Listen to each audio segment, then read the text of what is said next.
I know what you've been wanting to ask me. You've thought about it. Maybe you started the question and then stopped yourself because it felt wrong to ask, because you were afraid of the answer, or because someone told you that asking it meant you didn't have enough faith. But I want you to ask it today, out loud or in your mind, right now. Why do bad things happen to people who love you? Why does the faithful mother get cancer? Why does the child who never hurt anyone grow up in suffering? Why does the marriage of two people who prayed together and served together fall apart? Why does the prayer go unanswered while someone who never prays seems to have everything? That question, I'm not afraid of it, and today I'm going to answer it. First, I need to be honest with you. I'm not going to give you a neat, clean explanation that makes suffering feel okay, because it's not okay. Suffering is real, pain is real, loss is real, and anyone who tells you everything happens for a reason, in a way that dismisses your pain, is not speaking for me. I wept at the tomb of Lazarus. Even though I knew what I was about to do, even though I knew the story wasn't over, I wept, because pain matters to me.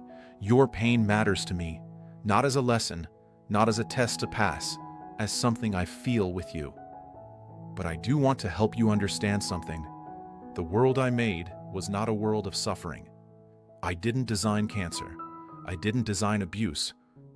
I didn't design poverty or war or the death of children or any of the things that break the human heart. What I designed was freedom, real freedom, the kind that means something, the kind that allows love to be genuine rather than programmed. And freedom, real freedom, includes the freedom to choose wrong. What you call suffering is largely the accumulation of choices made by free beings over thousands of years.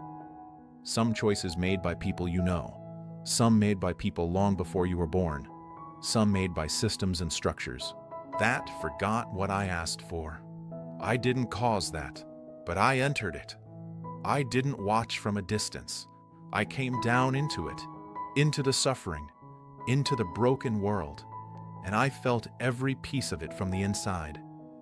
That's what the cross was, not a transaction, an entrance into the full weight of what it means to be human in a broken world. Now, here's what I want you to understand. I don't waste suffering. I don't cause it. But when it comes, and it will come, I work with it. The person who walked through loss and came out the other side with a capacity for compassion they never had before, I was in that.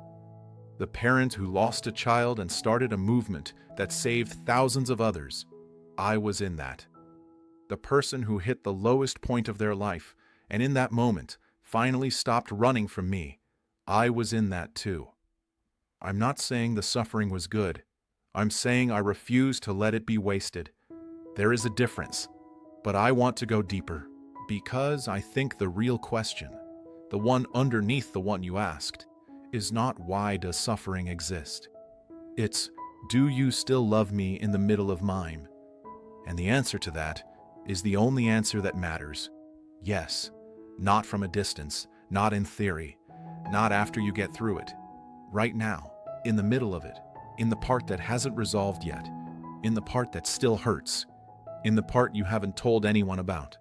Yes, I am with you there, not causing it, not watching it from above with detachment, with you, in it, holding what you can't hold, carrying what you can't carry, staying when everything else leaves. That has always been my answer to suffering, not an explanation, a presence. So what do you do with suffering you don't understand? You bring it to me, not to get an explanation, to get a companion. You say, I don't understand this. I'm angry, I'm broken, and I need you to be close because I can't do this alone. And I will be there, every time, without conditions. You don't have to understand it to survive it. You just have to know that you're not surviving it alone. Suffering is not the end of your story. It never has been. It never will be. The same power that walked out of a tomb is the same power available to you in the middle of whatever you're facing right now. Hold on. Next time, chapter 29. I want to talk about something that almost nobody gets right: forgiveness. Not forgiving others, though we'll get there. Forgiving yourself. The thing you did that you're still punishing yourself for. The version of you that you haven't been able to let go of. Chapter 29. The hardest person to forgive. I'll see you then.